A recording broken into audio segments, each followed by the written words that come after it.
Bonjour tout le monde, je suis Oussaïd Karim, étudiant de la Faculté des Sciences et Techniques de Mohammedia, Université Hassan II. Le domaine agroalimentaire est toujours un terrain fertile pour la mise en place de nouvelles techniques et dispositifs utiles pour les activités industrielles. Les biocapteurs sont des appareils qui fournissent des informations fiables, rapides et portables. Le biocapteur est formé par trois composantes principales.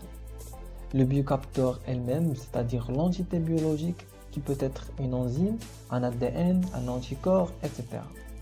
Alors cette entité biologique, elle va être liée spécifiquement avec l'analyte à chercher. Le transducteur responsable de la transformation du message biologique en un message électronique. Alors ce message, elle va être amplifié puis affiché sous forme numérique sur un écran. Un biocapteur est spécifique pour l'analyse d'un seul type de molécules, mais on peut trouver des biocapteurs aptes à la révélation d'une famille de molécules.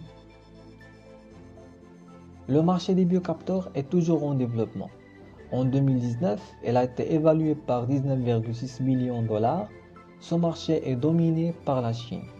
D'ailleurs, les biocapteurs sont très demandés dans le secteur médical et même pour la détection des toxines dans les aliments.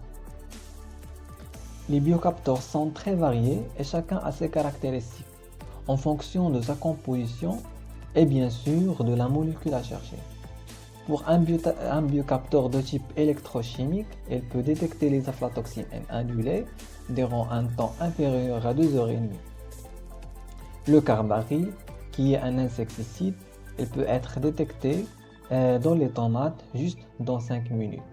Et même la détection de la bactérie Salmonelle typhimurium est possible dans 2 heures à l'aide d'un biocapteur à fluorescence sans s'attarder pour faire les cultures. Et finalement, je vous montre quelques exemples des biocapteurs utilisés dans les industries agroalimentaires tels que les biocapteurs enzymatiques pour la détection des pesticides organophosphorés, les biocapteurs pour la détection des agrotoxines dans les coquillages et dans l'eau, et un biocapteur enzymatique ultrasensible pour la détection conductimétrique de l'orgatoxine A dans les huiles d'olive. Merci pour votre attention.